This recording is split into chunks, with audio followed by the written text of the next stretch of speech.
Roman Empire.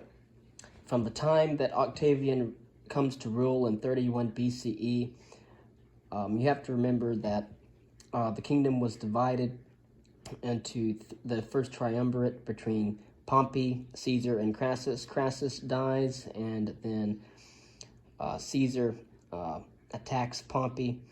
And then, of course, after Caesar dies, it's not long until you have Octavian in 31 BCE, and he takes over Antony, who sides with Cleopatra.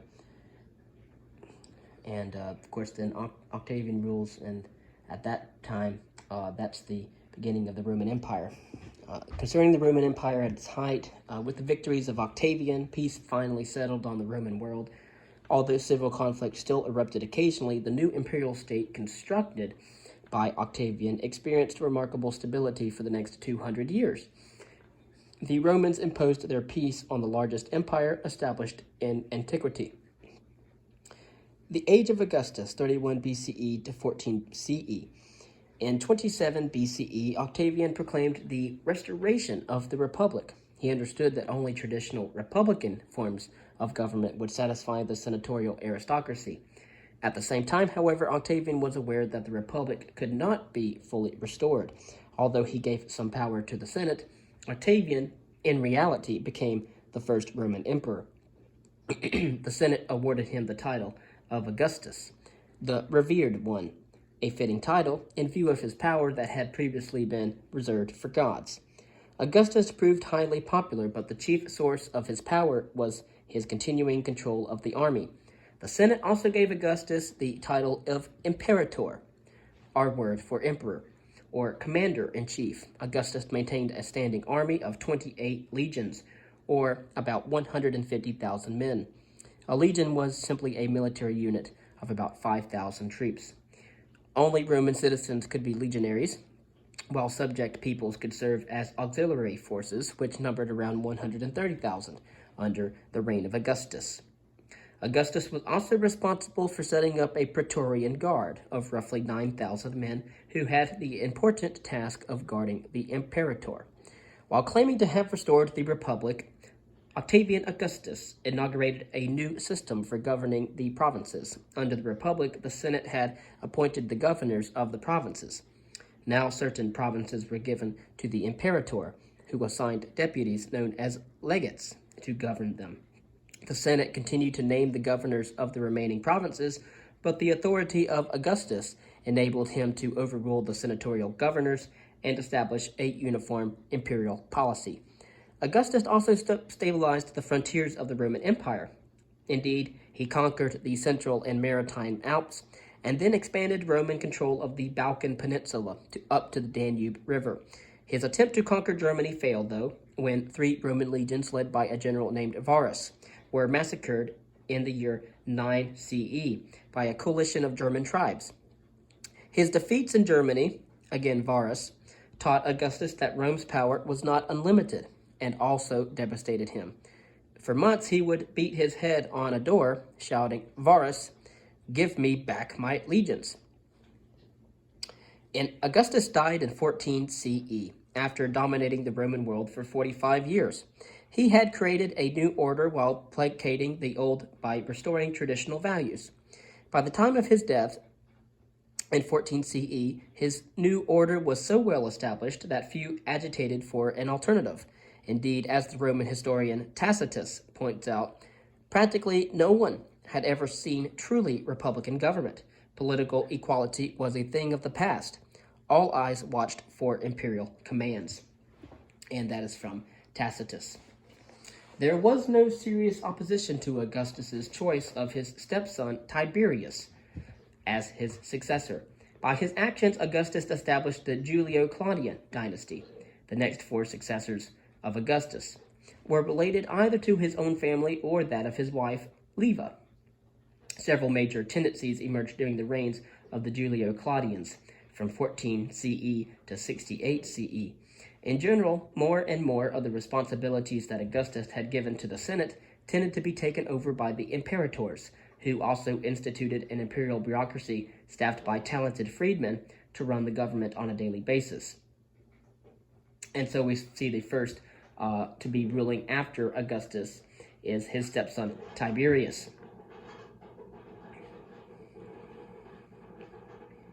As the Julio-Claudian successors of Augustus acted more openly as real rulers rather than first citizens of the state, the opportunity for arbitrary and corrupt acts also increased. Nero, who reigned from 54 to 68, for example, freely eliminated people he wanted out of the way, including his own mother, whose murder he arranged. Without troops, the senators proved unable to oppose these excesses, but the Roman legions finally revolted. Abandoned by his guards, Nero chose to commit suicide by stabbing himself in the throat after uttering his final words, "What an artist the world is losing in me." The 5 good emperors, from around 96 to 180. Many historians have regarded the Pax Romana, or the Roman peace, and the prosperity that it engendered as the chief benefits of the Roman rule during the 1st and 2nd centuries. These benefits were especially noticeable during the reigns of the 5 so-called good emperors. These imperators treated the ruling classes with respect, maintained peace in the empire, and supported generally beneficial domestic policies. Though they were absolute monarchs, they were known for their tolerance and diplomacy. By adopting capable men as their sons and successors, the first 4 of these emperors reduced the chances of succession problems. Under the 5 good emperors, the power of the imperator continued to expand at the expense of the Senate. Increasingly, imperial officials, appointed and directed by the imperator, took over the running of the government. The good emperors also extended the scope of imperial administration to areas previously untouched by the imperial government. Trajan, for example, who ruled from 98 to 117, implemented an alimentary program that provided state funds to assist poor parents in raising and educating their children. The good emperors were widely praised for their extensive building programs as well. Trajan, for example, and Hadrian, Trajan was from 98 to 117, and then Hadrian was from 117 to 138. They were especially active in constructing public works such as aqueducts, bridges, roads, and harbor facilities throughout the empire.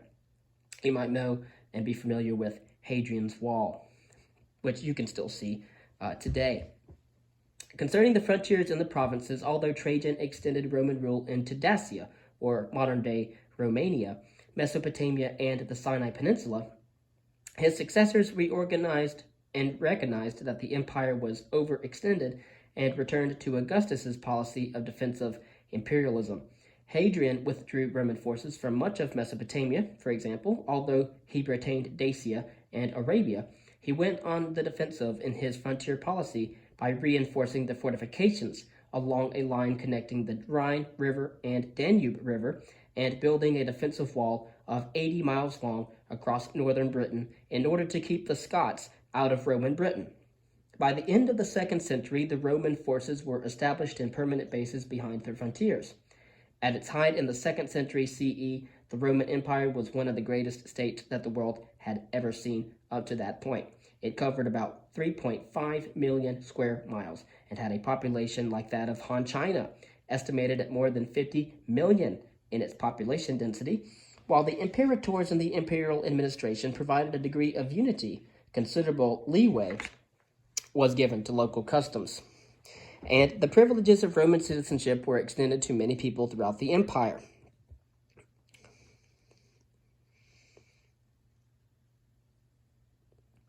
Latin was the language of the western part of the empire, while Greek was used in the eastern part of the Roman Empire.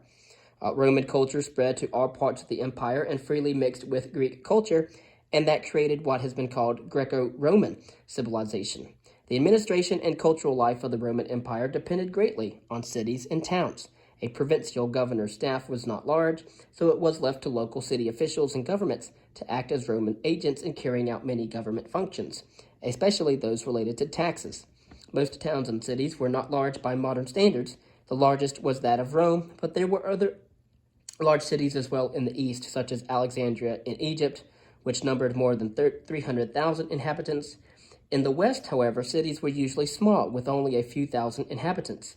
Cities were important in the spread of Roman culture, law, and the Latin language, and they also resembled one another with their temples, markets, amphitheaters, and other public buildings. So, in a sense, they kind of looked the same since they all had temples, markets, amphitheaters, as well as other public buildings.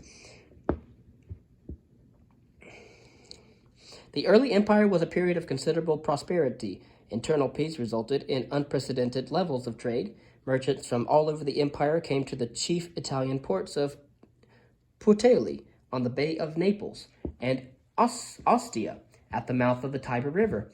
Long-distance trade beyond the Roman frontiers also developed during the early empire. Economic expansion in both the Roman and Chinese empires helped foster the growth of this trade. Although both empires built roads chiefly for military purposes, the roads also came to facilitate trade all the way from Italy all the way to China. Moreover, by creating large empires, the Romans and Chinese not only established internal stability, but also pacified bordering territories, thus reducing the threat that bandits posed to traders. As a result, merchants developed a network of trade routes that brought these two great empires into commercial contact. Most important was the Overland Silk Road, a regular caravan route between West and East, which acted as an exchange point. Later on, we will talk more about the Silk Road. Despite the profits from trade and commerce, agriculture remained the chief pursuit of most people and the underlying basis of Roman prosperity. Although the large latifundia still dominated the agriculture, especially in southern and central Italy, large peasant farms continued to flourish, particularly in Etruria and the Po Valley. Although large estates depended on slaves for the raising of sheep and cattle, the lands of some latifundia were also worked by free tenant farmers who paid rent in labor, produce, and sometimes cash. And despite the prosperity of the Roman world, an enormous gulf existed between rich and poor. The development of towns and cities, so important to the creation of any civilization, is based largely on the agricultural surpluses of the countryside. In ancient times, the margin of surplus produced by each farmer was relatively small. Therefore, the upper classes and urban populations had to be supported by the labor of a large number of agricultural producers, who never found it easy to produce much more than they needed for themselves. And of course, we see that coins are readily used in the Roman Empire as well. There's also a history of coins that is quite interesting, history of currency. Culture and society in the Roman world. One of the notable characteristics of Roman culture and society is the impact of the Greeks. Greek ambassadors, merchants, and artists traveled to Rome and spread Greek throughout. And considering its thought and its practices, after their conquest of the Hellenistic kingdoms, Roman generals shipped Greek manuscripts and artworks back to Rome. Multitudes of educated Greek slaves labored in Roman households. Rich Romans hired Greek tutors and sent their sons to Athens to study. As the Roman poet Horace has once said, captive Greece took captive her rude conqueror. Greek thought captivated the less sophisticated Roman minds, and the Romans became willing transmitters of the Greek culture. Considering Roman literature, the high point of Latin literature was reached in the age of Augustus, often called the Golden Age of Latin literature. The most distinguished poet of the Augustan age was a man by the name of Virgil, who lived from 70 to 19 B.C.E. The son of a small landholder in northern Italy, he welcomed the rule of Augustus and wrote his greatest work in the imperator's honor. Virgil's masterpiece was called the Aeneid, an epic poem clearly intended to rival the work of that of Homer. The connection between Troy and Rome is made in the poem where Aeneas, a hero of Troy, survives the destruction of that city and eventually settles in Latinum, establishing a link between Roman civilization and Greek history. Aeneas is portrayed as the ideal Roman. His virtues are duty, piety, and faithfulness. Virgil's overall purpose, however, was to show that Aeneas had fulfilled his mission to establish the Romans in Italy and thereby start Rome on its divine mission to rule the world. And so he